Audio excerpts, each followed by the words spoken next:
Hey, I'm gonna read this book called Pancakes, Pancakes by Eric Carle. I don't think I've ever read this book before. Let's read it together. Ooh, I like this page. Pancakes, pancakes. Kee, cree, cree, crowed the rooster. Jack woke up, looked out the window, and thought, I'd like to have a big pancake for breakfast. Jack's mother was already up and busy. Mother, said Jack, I'd like a big pancake for breakfast. I'm busy and you will have to help me, she said. How can I help? Asked Jack. We'll need some flour, she replied. Take a sickle and cut as much wheat as the donkey can carry. Then take it to the mill. The miller will grind it into flour. When Jack had cut enough wheat, he put it on the donkey's back and took it to the miller. Can you grind this wheat for me? He asked. I need it for a big pancake. First, we must separate the grain from the chaff, said the miller. He gave Jack a flail and spread the wheat on the ground. The miller took another flail and began to beat the wheat with it. Jack helped with the threshing, and soon there was a big pile of straw and chaff and a small pile of grain.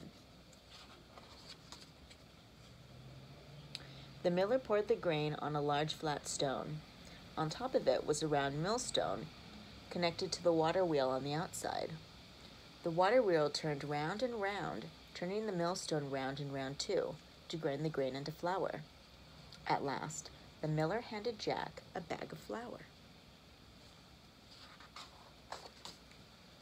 Here's the flour, shouted Jack. Let's make a pancake. But his mother said, now we need an egg. Jack went to the black hen and fed her some grain that he had slipped into his pocket while he had been threshing. Cluck, cluck, said the black hen, and went inside the hen house. Then she said, cluck, cluck, once more, and laid an egg.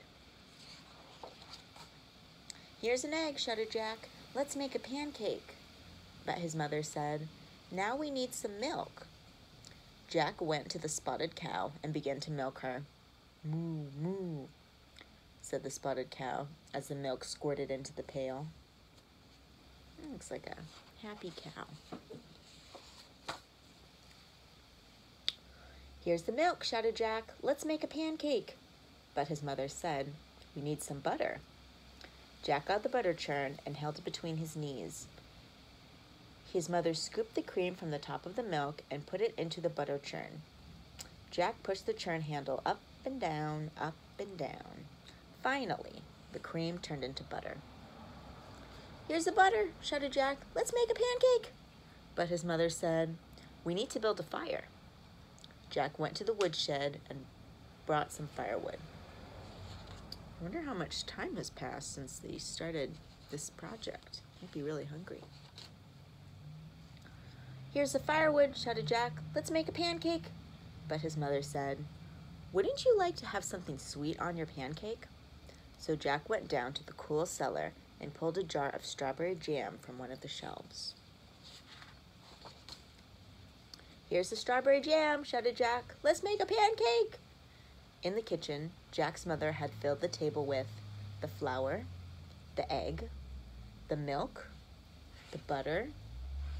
There was also a mixing bowl, a cup, a wooden spoon, a ladle, a frying pan, a plate, a knife, fork, and spoon, and a jar of strawberry jam. And his mother said, put a cupful of flour into the bowl, break the egg into the flour and stir. Pour a cupful of milk over the flour and egg and stir again until the batter is smooth and without lumps. Jack's mother heated the frying pan over the fire and added a piece of butter. The butter melted fast. Then she said to Jack, now pour a ladleful of batter into the hot pan. After a minute or two, she looked at the underside of the pancake. It was golden brown. Now watch, she said. I'll turn the pancake over. Ready? Ready, shouted Jack. Flip, said his mother. Up and over went the pancake, high into the air, and landed right in the pan. In another minute or two, the pancake was crisp on the underside as well. That sounds so good. Then she slipped the pancake from the frying pan onto the plate and spread some strawberry jam on it. And now, Jack, his mother started to say, but Jack said, "Oh, Mama, I know what to do now." I love that book. Thanks for reading with me. Now go make some pancakes. Bye.